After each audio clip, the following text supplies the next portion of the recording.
नमस्कार मित्रों, ये बात है सन 1528 की, जब मुगल सेनापति मीर बाकी ने बादशाह बाबर के आदेश पर अयोध्या में एक मस्जिद का निर्माण कराया, जिसका नाम था बाबरी मस्जिद।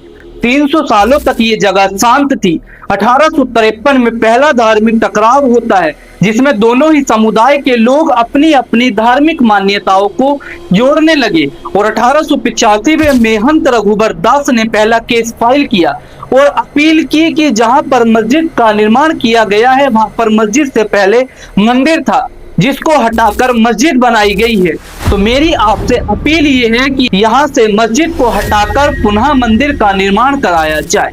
लेकिन कोर्ट के द्वारा महंत रघुबर दास की इस अपील को खारिज कर दिया जाता है और यहीं से विवाद कानूनी रूप ले लेता है। आपस में धार्मिक टकराव होने लगे और 23 दिसंबर 1949 की रात को मस्जिद में राम लल्ला की मूर्ति दिखाई देती है, जिसमें हिंदू समुदाय के लोग कहते हैं कि ये चमत्कार है, क्योंकि मस्जिद से पहले यहाँ पर मंदिर बनाया गया था। इसी के चलते राम लल्ला जी प्रकट हुए हैं। जबकि मुस्लिम समुदाय के लोगों का कहना था कि ये हिंदू समुदाय के लोगों ने मूर्ति को जानबूझकर मस्जिद में रखा है। इसी के चलते सरकार के द्वारा उस स्थल को विवादित स्थल घोषित कर दिया जाता है। फिर 1950 से 1990 तक दोनों ही समुदाय के लोग अपने अपने पक्ष में केस दायर करने लगे, जिसमें हिंदू समुदाय के लोग पूजा का अधिकार मांगते थे और मुस्लिम समुदाय के लोग मस्जिद को वापस मांगते थे। इसी के चलते सरकार के द्वारा इस स्थल को विवादित स्थल घोषित कर दिया जाता है और दोनों ही समुदाय के लोगों का प्रवेश निषेध कर दिया जाता है। आपस में धार्मिक टकराव बढ़ने लगा, नफरत फैलने लगी और 6 दिसंबर 1992 में कार सेवकों की भीड़ ने बाबरी मस्जिद को गिरा दिया, जिसमें 3 गुम्बद ढह गए और फिर आपस में धार्मिक टकराव होने लगा। हिंदू मुस्लिम के बीच दंगे होने लगे और राजनीतिक भूचाल आ गया और उसी के चलते 2010 में ये मामला इलाहाबाद हाई कोर्ट जाता है, जिसमें इलाहाबाद हाई कोर्ट के द्वारा निर्णय लिया गया कि हम इस स्थान को 3 भागों में विभाजित करेंगे। पहला सुन्नी वक्फ बोर्ड, दूसरा निर्मोही अखाड़ा और तीसरा राम लल्ला की भूमि। लेकिन तीनों ही पक्ष इससे असहमत थे। फिर ये मामला सुप्रीम कोर्ट जाता है और 9 नवंबर 2019 को सुप्रीम कोर्ट ने 500 साल के फैक्ट देखने के पश्चात निर्णय दिया कि विवादित स्थल की भूमि 2.77 एकड़ राम जन्मभूमि और 5 एकड़ सुन्नी वक्फ बोर्ड को जाती है। और साथ में यह भी कहा गया 1949 में मूर्ति घटना और 1992 में मस्जिद ध्वंस दोनों ही अवैध थे।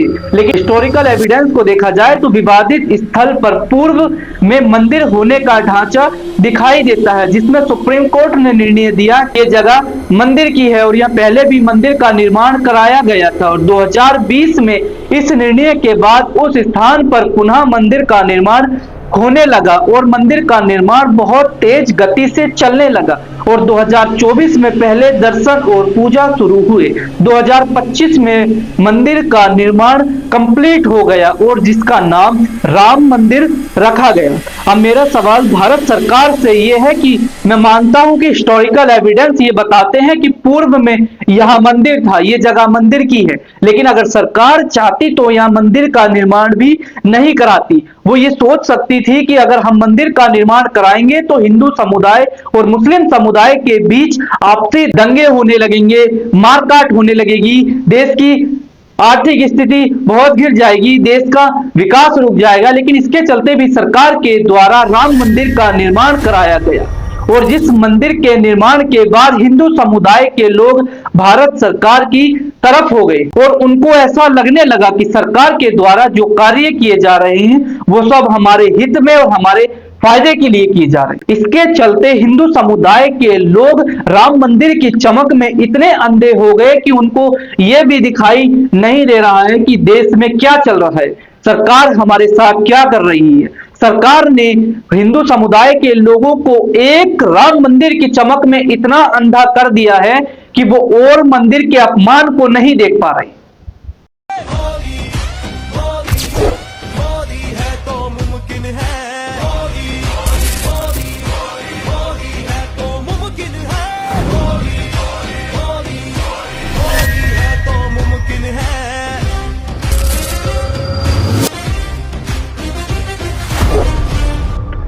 सरकार के द्वारा एक मंदिर का निर्माण कराने के बाद बिहार, राजस्थान, यूपी में जगह जगह मंदिर तोड़े जा रहे हैं, मंदिरों का अपमान किया जा रहा है, मूर्ति के गले में रस्सी डालकर रोड पे घसीटा जा रहा है, उनको तोड़ा जा रहा है, इसलिए सिर्फ विकास के नाम पर।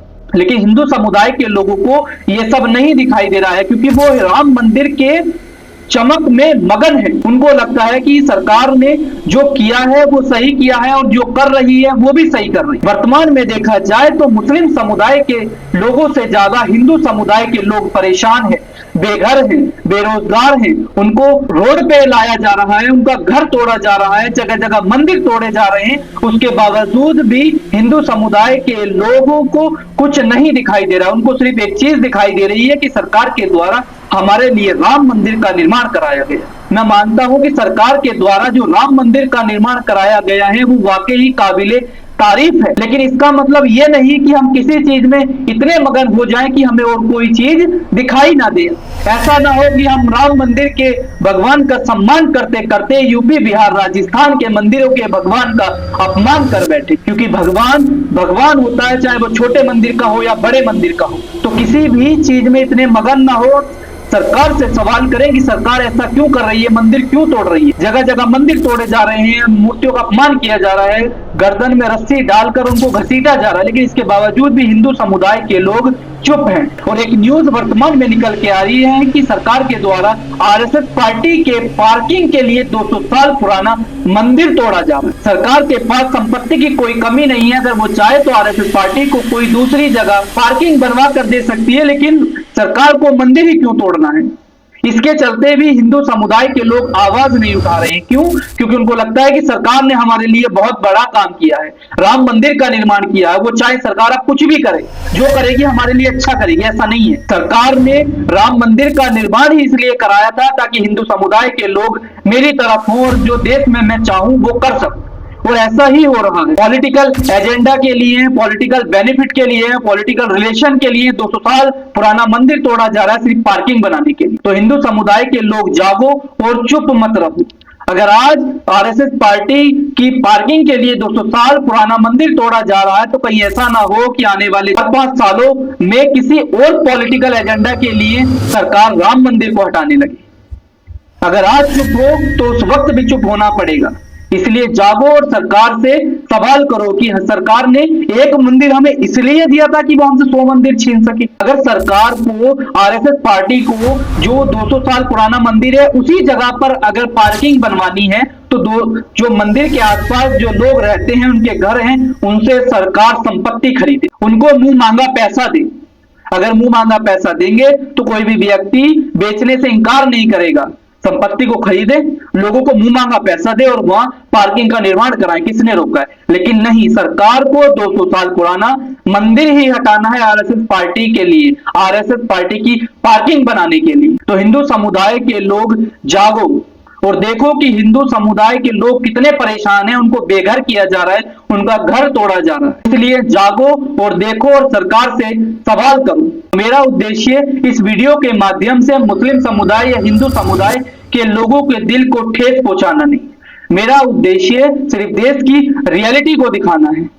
अगर किसी भी समुदाय के लोगों को मेरी बातों से हानि हुई हो, क्षति हुई हो या दिल को ठेस पहुंची हो तो मैं हाथ जोड़ से आपसे निवेदन करता हूं कि कृपया मुझे क्षमा करें। लेकिन मेरा उद्देश्य किसी भी तरह से आपके दिल को ठेस पहुंचाना नहीं है, बल्कि रियलिटी को दिखाना है। इसलिए जागो और देखो और सरकार से सवाल करो।